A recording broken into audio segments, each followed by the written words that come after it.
Ahora sí. Entonces, bueno, la presentación va a ser en Spanglish, mucho más en español que en inglés, pero el título tiene Decentralized Secret Identities, the Potential Blockchain, y tendría que ser un poquito así como un clickbait para que sonara interesante y para que también, pues, dijera un poquito de lo que vamos a hablar. Entonces, lo que vamos a hablar en corto es identidades digitales, elementos de descentralización y sobre todo con blockchain y con zero knowledge. Entonces voy a asumir un nivel pues básico, intermedio de básico, digamos, de zero knowledge, intermedio de blockchain, solo como para introducir algunos conceptos, pero no vamos a llegar a nada técnico, es más conceptualmente. Entonces vamos a empezar con una pregunta como ¿qué es identidad cuando hablamos en este contexto digital? Hay un millón de definiciones de lo que podría ser identidad, pero la que vamos a manejar ahorita es cualquier información que me permite identificar a una persona o una entidad. Una entidad sea una empresa, un país, una organización, inclusive un bot, una máquina, un servidor, etcétera. Esta entidad permite realizar acciones en el mundo, en el Internet y con relación a otros. Entonces, autenticarse, interactuar, realizar transacciones, etc. En el mundo cripto y en el mundo Ethereum, cada billetera, cada address es una identidad en un sentido. Es una identidad seudónima que puede estar controlada por uno o más personas, o inclusive ni siquiera personas, también por máquinas, por bots, etc. Vamos a ver cómo ahorita en el mundo web 2, en el mundo, bueno, en el que vivimos, el problema de identidad es grave. Y vamos a comenzar por un problema computacional general. Y suena como trabalenguas, pero ya van a ver a qué me refiero, que es que alguien quiere preguntarle a alguien por ciertos datos para verificar su identidad. Ese es el problema general. Y vamos a hacer un pequeño ejercicio. Imaginemos que yo estoy en Internet y me trato de loguear a una página y la página o una persona me pregunta, ¿sos Andy? O sea, ¿de veras eres Andy? ¿Cómo puedes demostrarme que sos Andy? Bueno, ahorita en el, no sé, 80-90% de los casos existe OAuth y yo no puedo mostrarlo directamente, sino que tengo que ir a preguntarle a nuestro amigo Mark Zuckerberg en Facebook o en Google o otros, eh, ¿puedes decir que de verdad yo soy Andy? Y dice, sí, sí, él es Andy, ya puedes entrar a este sistema, ya me autentiqué, porque esta otra persona, Mark Zuckerberg, es muy conveniente que diga que yo soy Andy y por tanto, por ende, puedo entrar a esta página. Hagamos otra pregunta un poco más avanzada. Digamos que quiero pedir un préstamo en Internet o en el banco y el agente en el banco va a intentar por medios digitales de responder esta pregunta. ¿Cuál es tu capacidad crediticia? Y eso no lo puedo responder directamente o no me aceptaría una respuesta directamente que me diga, tengo tanta capacidad crediticia, sino que tengo que recurrir a una empresa como Equifax o cada país tendrá la suya que diga cuál es mi capacidad crediticia. A veces inclusive Equifax tiene que pedirle más información a los bancos, préstamos, balances, assets digitales y Equifax sería el ente que respondería por mí mismo. Entonces vemos cómo este patrón se repite y se repite y se repite. Alguien quiere saber algo de mí y en vez de yo poder darle esa información de una manera verificable, que yo pueda dar fe y que no haya sido manipulada, tengo que ir a pedirle a el IRS, a Google, a Mark Zuckerberg, a Stripe, a Equifax, realmente a un montón de entes centralizados que realmente tienen la información valiosa tanto para mí, que habla sobre mi persona, sobre mi organización, sobre mi entidad, y también que es valiosa para la otra persona que está en el otro lado. Ese es el problema principal de, diría, el mundo descentralizado, sobre todo en el mundo de identidades, que la información está guardada en servidores que tienen el control y que fungen como intermediadores para dar validez, credibilidad a esta información. Pero surge el problema grande, es ¿por qué? O sea, ¿qué peligro y qué riesgo representa esto para mí, para una nación, para una economía, que pocos entes centralizados tengan el control de la información? Bueno, el caso número uno, pues pueden decidir qué información tienen acceso a los demás, a veces con mi permiso y muchas veces sin mi permiso. Y no solo eso, sino que también pueden manipular esa información. Es decir, tal vez mi historial crediticio sí era buenísimo, pero hackean una de estas empresas y mi historial crediticio pasa a ser terrible por un acto malévolo o por un acto, no sé, político, de persecución, etcétera.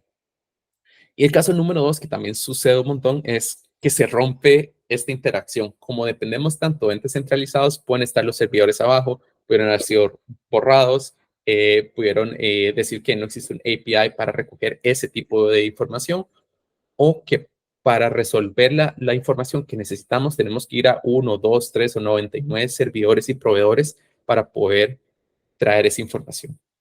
Ese es el reto en el que nos estamos presentando. Entonces, si vemos como en una perspectiva macro, la identidad digital es una tecnología fundamental para la interacción humana, y que es una tecnología habilitadora que permite gran cantidad de interacciones como individuos y como sociedad.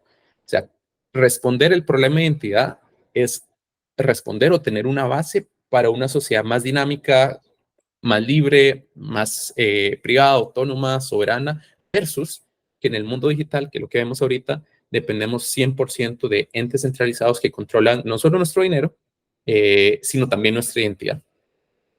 Entonces, aquí es donde vamos entrando a algunos conceptos que tal vez hayan escuchado. Bueno, primero voy a mencionar el potencial, pero hay muchos problemas en este mundo. Aparte de los que ya mencionamos, también existe defraudación, suplantación de identidad, persecución política, falta de privacidad.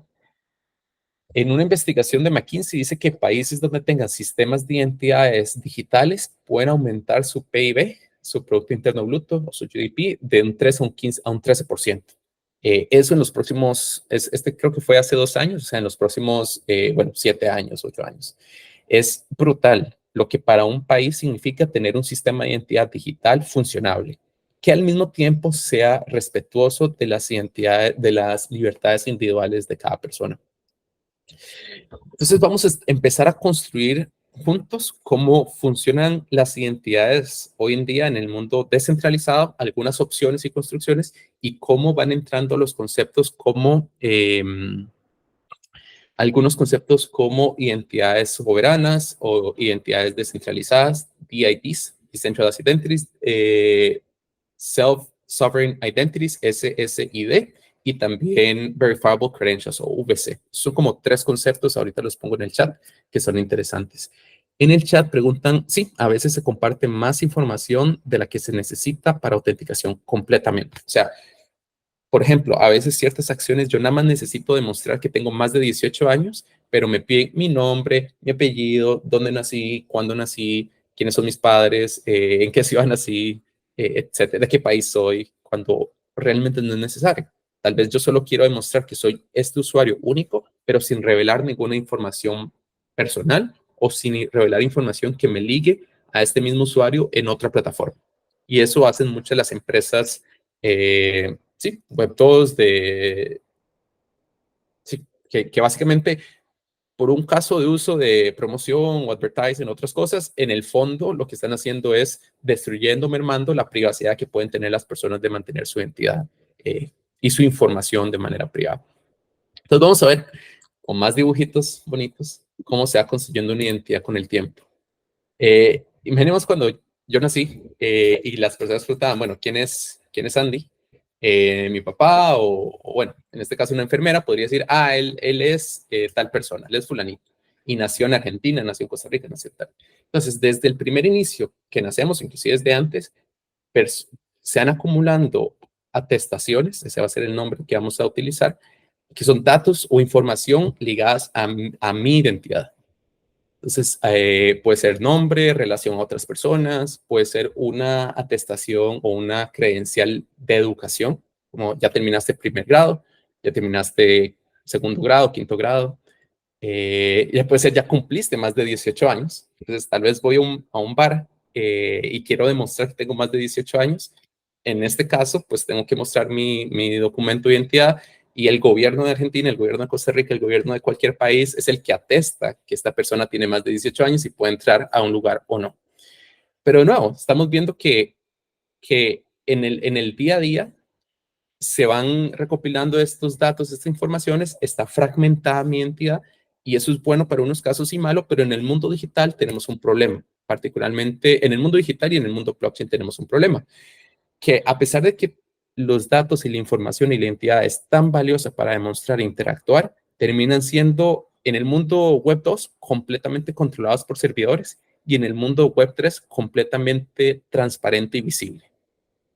Entonces, Web3, blockchain, cripto, se convierte en un sentido en esta base de datos que no se puede capturar, en esta base de datos inquebrantable, inhackeable, eh, donde efectivamente yo puedo demostrar criptográficamente que hice una transacción de una persona a otra. ¿Por qué? Porque el resto de la red la puede ver. Puedo demostrar criptográficamente que desde mi cuenta de Ethereum yo doné o hice algún pago a una ronda de financiamiento como Bitcoin. Puedo demostrar que soy un validador de Ethereum. Puedo demostrar que soy un patch holder de Optimism.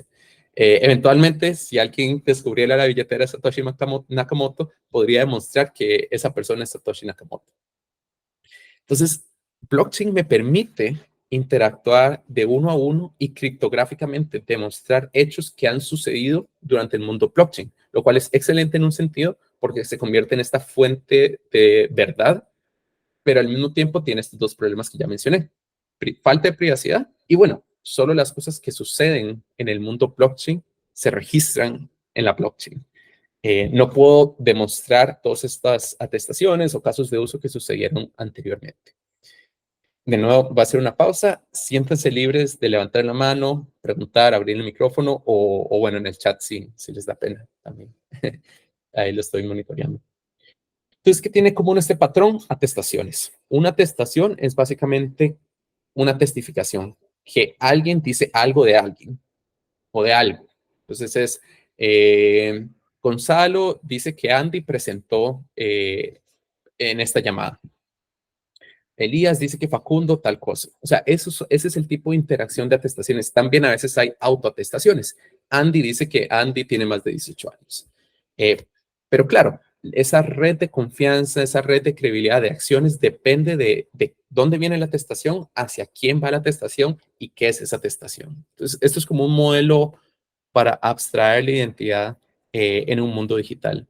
Y como estaba mencionando, la identidad se convierte en un requisito indispensable y necesario para toda interacción digital y mucho más en el mundo Web3.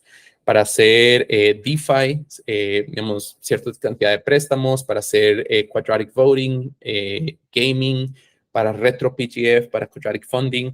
Al final son los protocolos de identidad los que terminan siendo siempre, en todos estos casos de uso, una capa base o fundamental para poder construir de ahí para arriba. Bueno, esto es una manera en la que a mí me gusta como ejemplificar o organizar todas estas ideas que andan, todas estas palabritas que andan volando en el mundo, ¿verdad? Entonces podemos ver un ente o un sujeto, en este caso sería yo, Andy, que puede tener una o varias identidades, digamos, me puedo llamar Andy acá, puedo llamarme con un seudónimo en otro foro, etcétera. Y cada una de estas identidades o subidentidades pueden tener diferentes atestaciones o atributos o credenciales. Yo, digamos que los utilizo como indistintamente hablando. Entonces, para el gobierno de Costa Rica, mi nombre completo es Andrés Guzmán. Para el mundo cripto, yo soy Andy Guzmán, que tiene ciertas credenciales, pero para el gobierno de Costa Rica tengo otras credenciales. Y así sucesivamente. La capacidad de demostrar esta información y llevarla hacia donde yo quiera es la autosoberanía, donde yo puedo tomar mi identidad y demostrar sin necesariamente pedirle permiso a Facebook, a Google o al gobierno cierta cantidad de información. La capacidad, voy a mencionar aquí algunas propiedades que son los que queremos. La descentralización es que también esta información no viva en un solo ente, en un solo servidor que pueda ser borrado, modificado, editado, sino por ejemplo en la blockchain donde una vez escrito va a estar escrito ahí para siempre y no va a ser modificado, por lo menos el historial siempre va a existir. Otra característica muy importante cuando estamos construyendo identidades digitales, soberanas, descentralizadas es el selective disclosure, que no sé cómo traducirlo a español, eh, disclosure selectivo, no sé, que es básicamente poder demostrar la mínima cantidad de información o la información que yo quiero sobre mi entidad sin tener que revelar todo. Y esta es una propiedad muy importante porque con Zero Knowledge podemos realmente lograr esta propiedad que es, por ejemplo, que solo tenga que demostrar que tengo más de 18 años y no tenga que decir mi edad, mi país, mi fecha de nacimiento, mi género, mi nombre, etcétera, etcétera. Esto es lo que permite que inclusive en un mundo donde todo es transparente, yo pueda mantener mi privacidad y mi anonimidad al solo hacer pruebas de información muy específica, que es la mínima necesaria para acceder a un servicio o una interacción. Como mencionaba, en el mundo blockchain, si ahorita, por ejemplo, Martín me hace una transferencia a mí, con el número de transferencia y la wallet o el address de donde viene esa transferencia, yo puedo saber cuánto dinero tiene Martín en esa cuenta en Ethereum. Puedo saber a quién más le ha hecho transacciones, todo es visible. Y a pesar de que es seudónimo en transacciones, si yo logro descifrar cuál es la persona que está detrás, realmente puedo atar todo su historial. Y así también, si yo tuviera credenciales o entidades on-chain, el riesgo de no agregarle privacidad es que literalmente cualquier persona en el mundo podría empezar a averiguar todos los datos sobre mí. Con solo tener una pequeña pieza de información, empieza a ligar todos los datos porque todo se convierte transparente. Ahí es donde empiezan a entrar en juego lo que son los Zero Knowledge Proofs. Primero voy a poner un poco más ejemplos de identidades o atestaciones que existen en el ecosistema muy nativos para Ethereum. Ethereum Attestation Service es una plataforma muy utilizada para hacer atestaciones peer-to-peer. POAPs, que es un tipo de atestaciones. Cuando yo vengo a un evento o vengo a una charla, el que organizó la charla o el evento genera POAPs que atesta básicamente que tú estuviste y que la persona que hizo claim estuvo, participó, logró tal cosa. También INS es un tipo de atestaciones donde yo ligo mi domain, mi INS, básicamente a una identidad, a un address de Ethereum. Ahora, en el mundo Web3 es posible generar, te diría, infinita cantidad de identidades. Entonces, aunque sea solo una entidad, o sea, aunque solo sea Andy, yo podría tener infinita cantidad de llaves públicas privadas, infinita cantidad de addresses en Ethereum. También puedo utilizar identidades como Semaphore, que lo que me permite es generar identidades que no estén ligadas a ninguna información anterior, pero que sí estén en relación a un grupo. Entonces, por ejemplo, imaginémonos que Wake Up Labs quiere crear una lista a un grupo donde solo personas de Wake Up Labs pueden votar o pueden interactuar. Si agregan toda la información, todos los addresses de las personas, pues realmente no es tan privado porque aunque sea seudónimo y no diga ahí el nombre Gonzalo, Martín, Jess, etcétera, realmente sí se puede ver todas las interacciones. Con plataformas o sistemas como Semaphore se generan nuevas identidades, pero las interacciones entre cada uno de los miembros y las interacciones, las señales, los votos, se convierten 100% anónimos. Solo se genera una prueba criptográfica que una persona de este grupo realizó esta acción, pero no se sabe cuál persona de ese grupo realizó esta acción.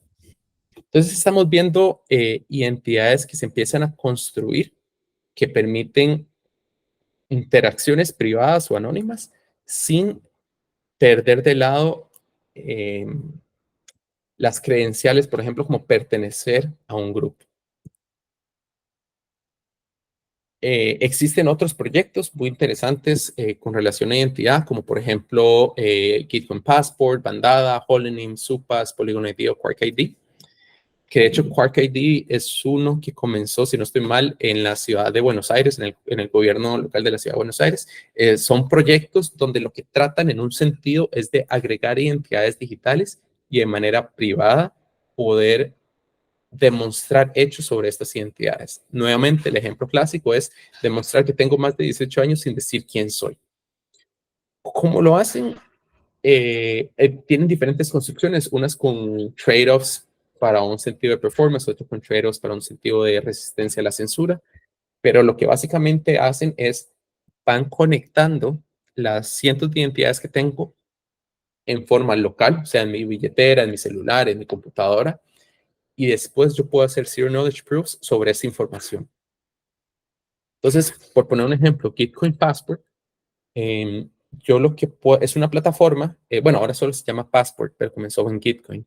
Es una plataforma donde yo puedo conectar una billetera, otra billetera, puedo conectar, no sé, mi GitHub, puedo conectar inclusive mi correo, etcétera, redes sociales también si quisiera, y donde cada conexión lo que está diciendo es, bueno, es más probable que esta persona sea un ser humano y no un bot. Entonces, ese es el caso de uso perfecto para Gitcoin.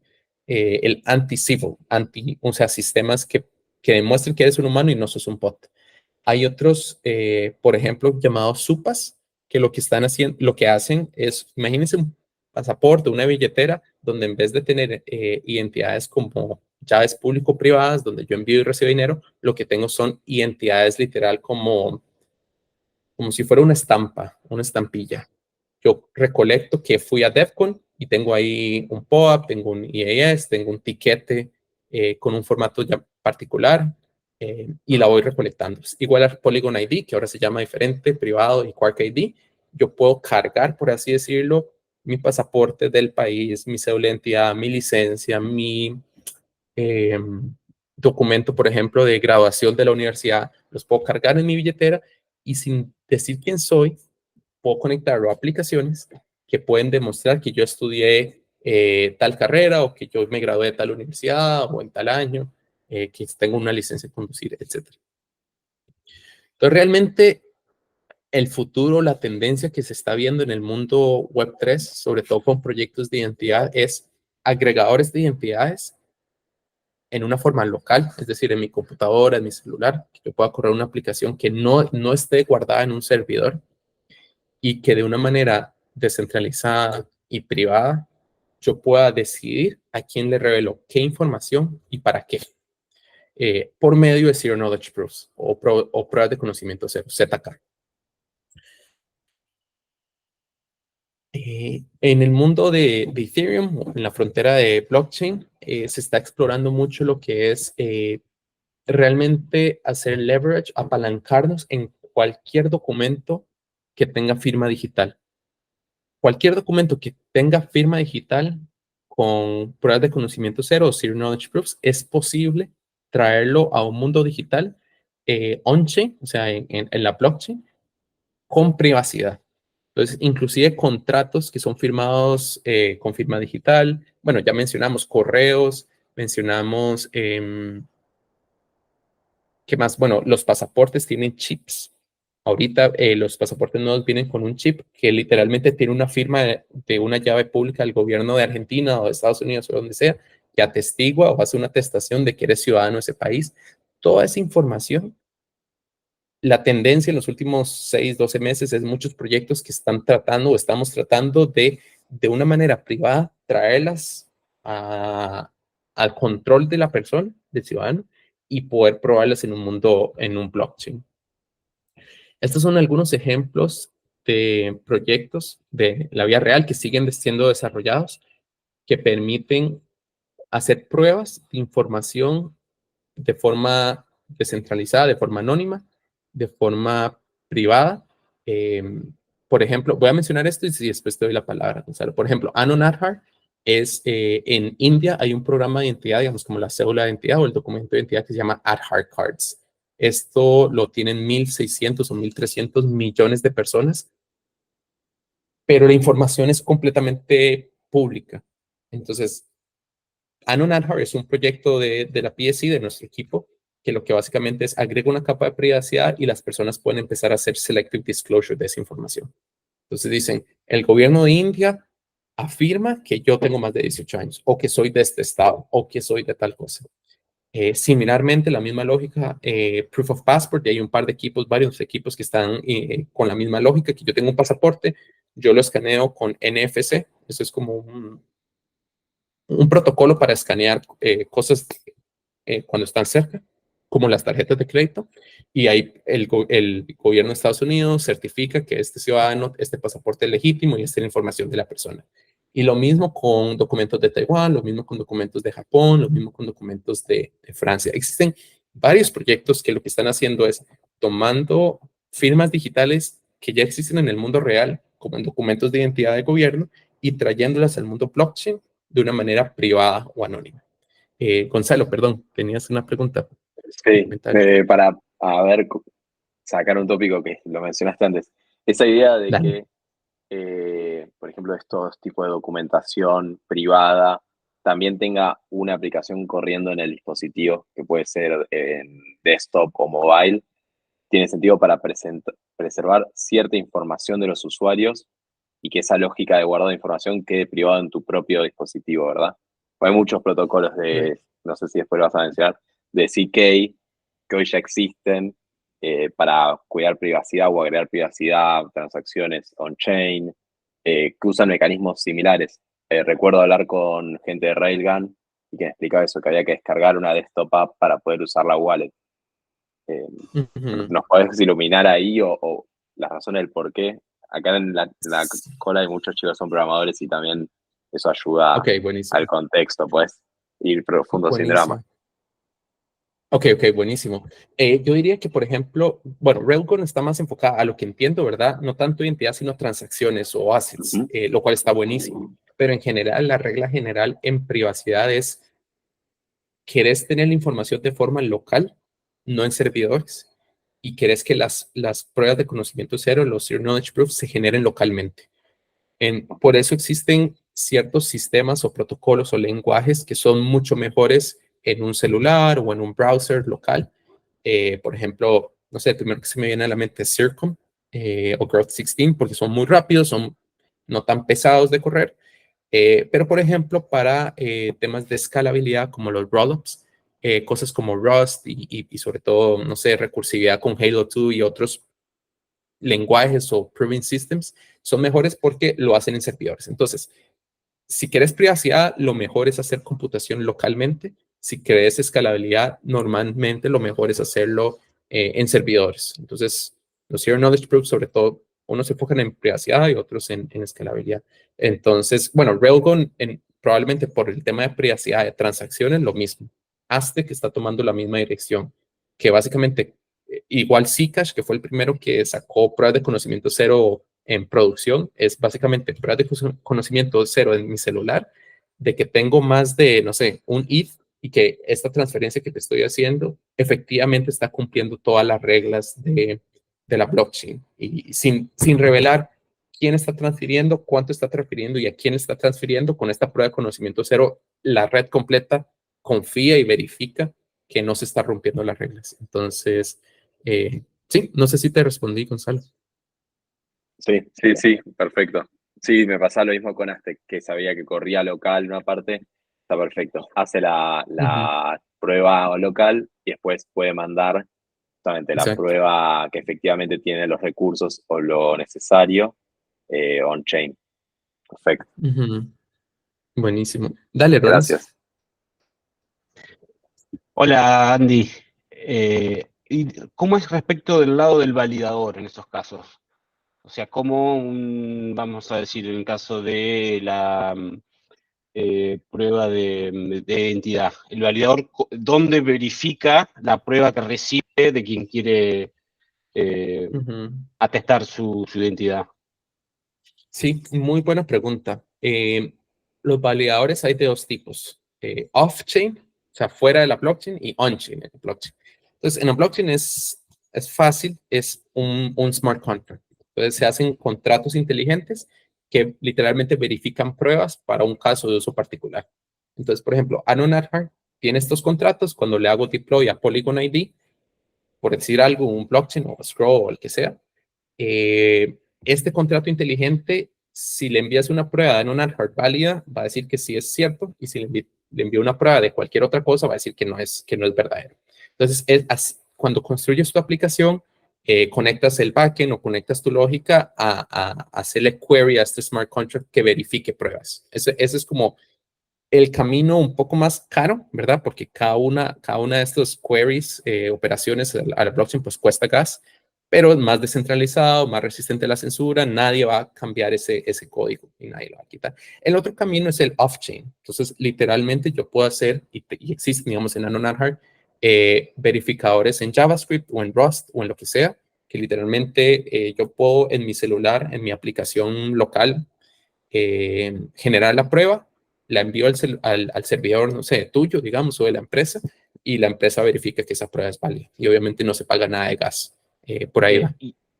Sí, pero ¿cómo es respecto de la autenticidad? Vamos a ir de un caso de un ID, que el gobierno Uh tiene que -huh. en algún momento, ¿cómo se hace eso? Probar cuáles son los ID válidos, ¿no? Y que pertenecen a Claro. X persona. O sea, Claro, tiene que claro. haber un proceso ¿cómo se diría?, de subida de información para que luego pueda ser Sí, validada. correcto. Entonces, voy a ponerte un par de ejemplos y después seguimos iterando si no estoy respondiendo a tu pregunta correctamente.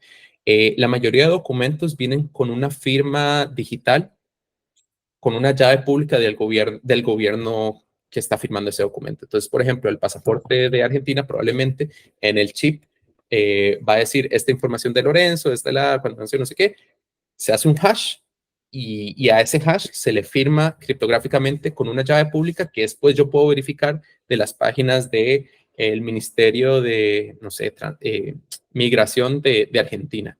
Así es como Sí, funciona. RENAPER se llama acá en Argentina. Ok, perfecto, perfecto. Y así es como funcionan básicamente todos ¿cómo se llama? Bueno, los puestos de migración del mundo en los aeropuertos, etcétera. Eso es lo que hacen, es verifican una firma criptográfica. Entonces, utilizando esa misma lógica, estas pruebas de conocimiento cero lo que hacen es, sin revelar ninguna otra información, nada más dicen que este documento efectivamente cumple con la información, no sé, más de 18 años, y que son firmados por el gobierno de Argentina. Por ahí va, no sé si te respondí. Sí, ok, súper, súper.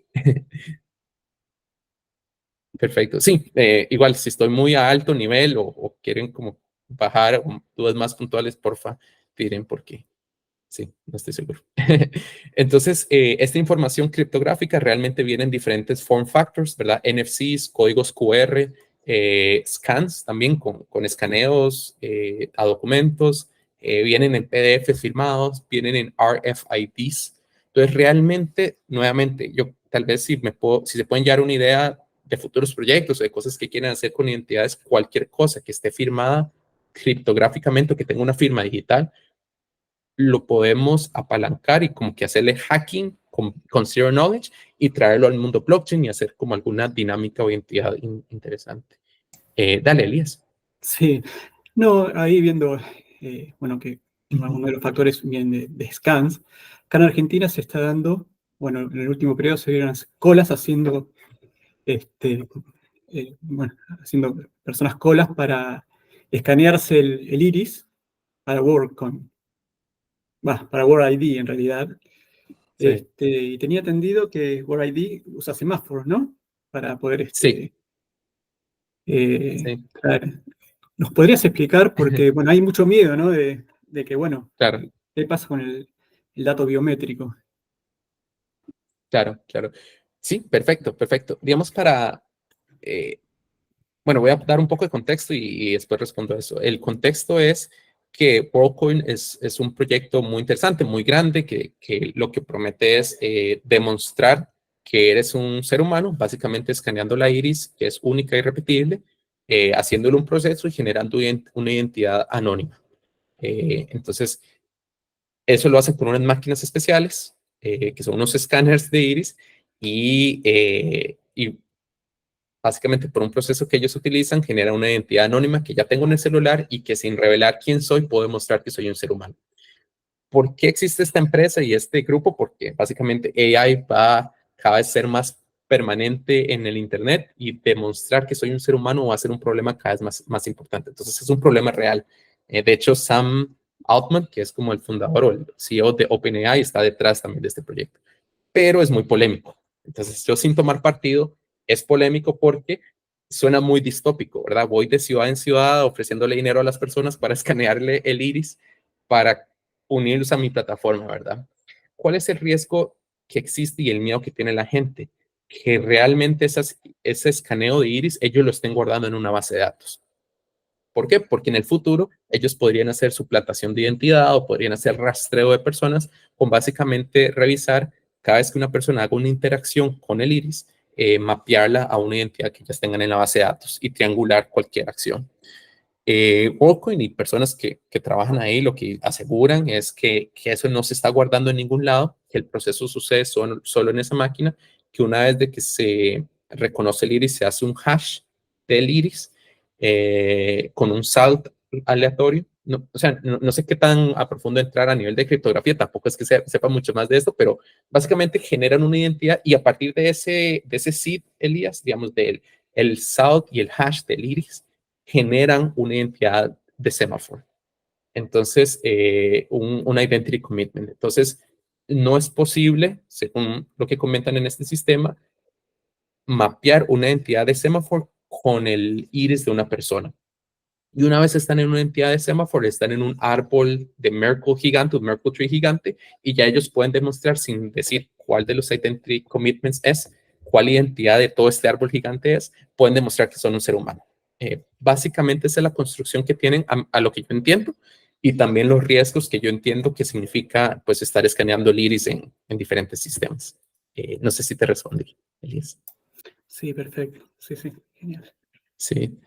Sí, entonces, digamos, sin conocer muchísimo más a profundidad de Workcoin o ID o la construcción, yo te diría que la parte de Semaphore, pues, a lo que nosotros entendemos, porque es una parte de los proyectos de PSC, es lo más anónimo posible, las interacciones, ¿verdad? El Identity Commitment es un pseudoanónimo, es un identificador, pero cualquier prueba de inclusión del Merkle Tree, o sea, cualquier voto, cualquier mensaje, cualquier interacción con esa identidad, es anónimo hasta nuestro conocimiento por los mecanismos de Zero Knowledge Proofs que utilizamos.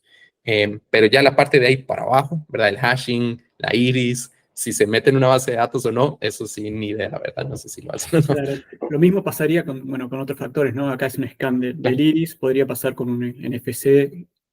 Total.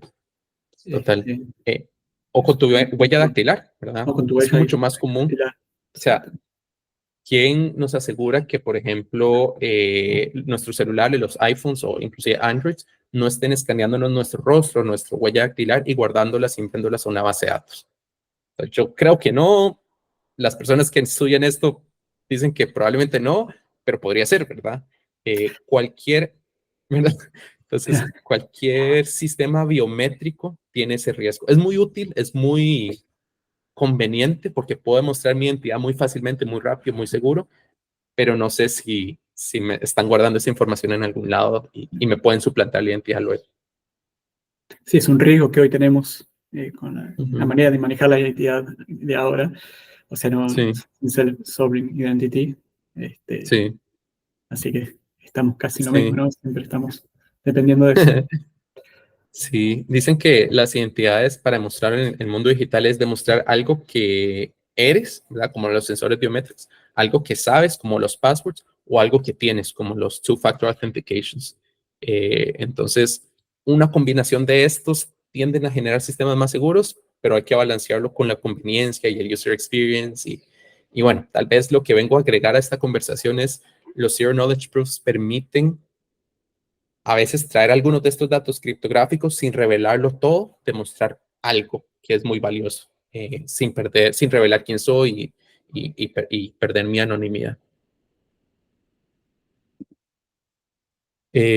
Perfecto. Y hay proyectos nuevos muy interesantes como TLS Notary y CK Email que permiten, por ejemplo, digamos que yo tengo un correo de Google y sea un empleado de Google y quiera denunciar algo que está pasando en Google, yo podría demostrar que tengo un correo de Google sin decir quién soy, sin decir mi correo. Lo mismo con el gobierno de Estados Unidos.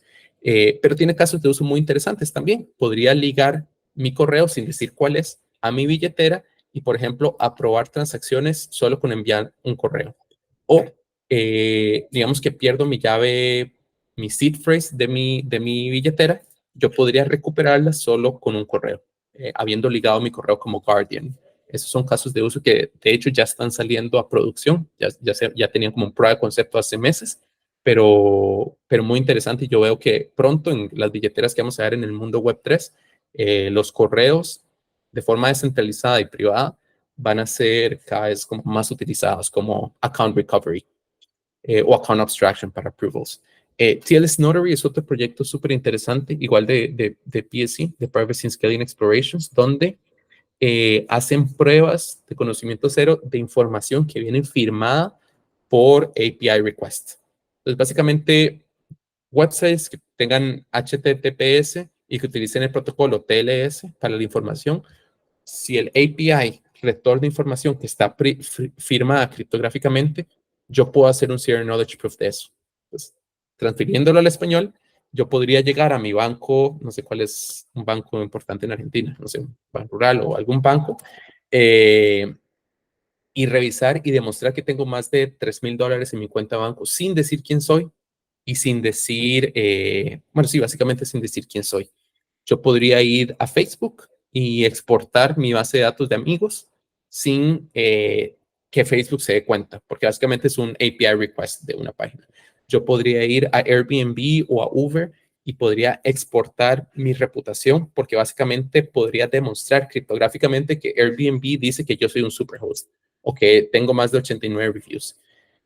Ahorita el mundo web 2 es como le llaman un walled garden o un jardín encerrado y amurallado, donde toda la información está contenida en sus servidores y su valor de muchas de estas empresas es los datos que no permiten que los demás utilicen.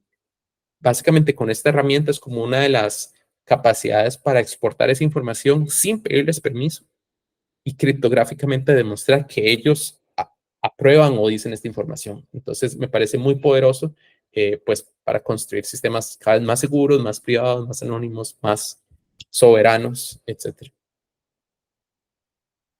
Y bueno, yo creo que ya con esto termino. Perdón, aquí le agregué una slide, ¿no? Y este soy yo en Twitter, ex Andy Guzmán. Este es la empresa o la organización donde trabajo, PSE. Es un equipo del Ethereum Foundation que lo que se encarga es hacer investigación en criptografía aplicada y seguir expandiendo los casos de uso para el mundo web 3, pero también para el mundo web 2. O sea, realmente para el mundo digital generamos herramientas, tooling, infraestructura, investigación, aplicaciones y pruebas de concepto que tratan de seguir expandiendo lo que es posible con la criptografía aplicada. Y sin más, creo que ya con esto termino. No sé si tienen dudas, comentarios. Muchas gracias. Fue buenísimo, Andy. Muchas gracias ahí por todo lo que contaste.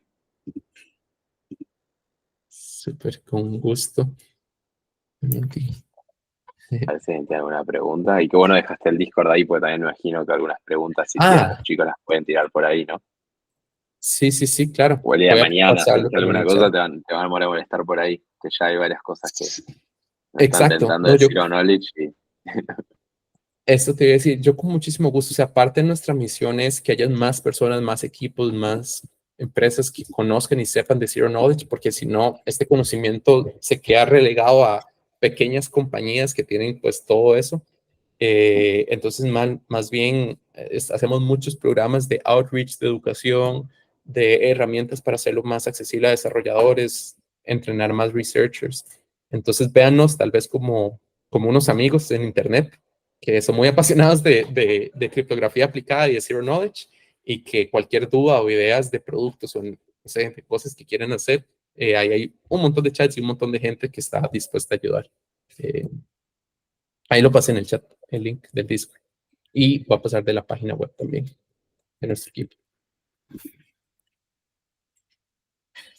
psi.dev y ahí está el link al Discord.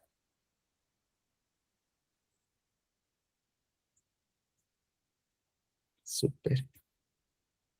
Yo no tengo dudas así que se me vengan a la mente, capaz los chicos tienen algunas, si quieren desbloquear el micrófono y preguntar, me imagino que también es buen momento. Bueno, Elías, vos que estás ahí muy en tema, dale. Aprovecho por ahí. No, quería saber si del lado de PCE se estaba haciendo algo como Polygon ID o Privado ID. Bueno, cambiaron el nombre hace poquito. Ahí vi que del lado del verificador hay como un SQL Query Language, o sea, se puede pedir ¿hay algún proyecto así más del lado de PCE donde se pueda trabajar directamente del lado del verificador como con lenguajes? Mira, En realidad es una interacción con el wallet. exacto. No tal cual. O sea, en PSC tenemos este proyecto Anon Hard, tenemos otros, bueno, Proof of Passport, que también lo estamos como sponsoreando, soportando. Y lo que hace falta es como que ya estamos haciendo research, lo que se llama como un agregador de identidades, cómo construirlo de una manera, sí, lo más privada posible. La mayoría de todos estos al final terminan siendo Merkle trees, básicamente Merkle trees para arriba y para abajo, donde yo puedo ir agregando identidades a cada una de las hojas y demostrar con base a eso. Pero entonces no tenemos ahorita directamente un proyecto que haga esto, pero es posible que en los próximos 6 meses lo necesitemos y lo hagamos. Exacto, yo no conozco muchísimo el lenguaje de query de privado ID, pero sí, lo que yo entiendo es que básicamente envía un challenge y que el wallet o el privado ID, que es de nuevo un agregador de identidades, responde con una prueba y lo demuestra. Supas hace algo muy parecido, Holonym hace algo muy parecido, por eso como que los agrupé. Creo que todos esos son interesantes. Sí. Quark ID creo que hace algo parecido, pero creo que es más Web 2. O sea, creo que, bueno, no sé, en la arquitectura lo revisé esta semana. Ajá. Más por ese lado. Ajá. Entonces, sí. Sí, buena pregunta. Dale, Nahuel, un gusto. Buen fin de, buen fin de.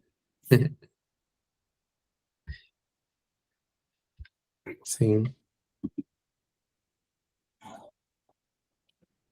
¿Alguien tiene ahí otra pregunta? O hacemos un aplauso para Andy y ya la dejamos rajarse. Dale, así arrancamos el fin de bueno. Es verdad. La verdad que no me Andy, surge ninguna duda, pero tremendo.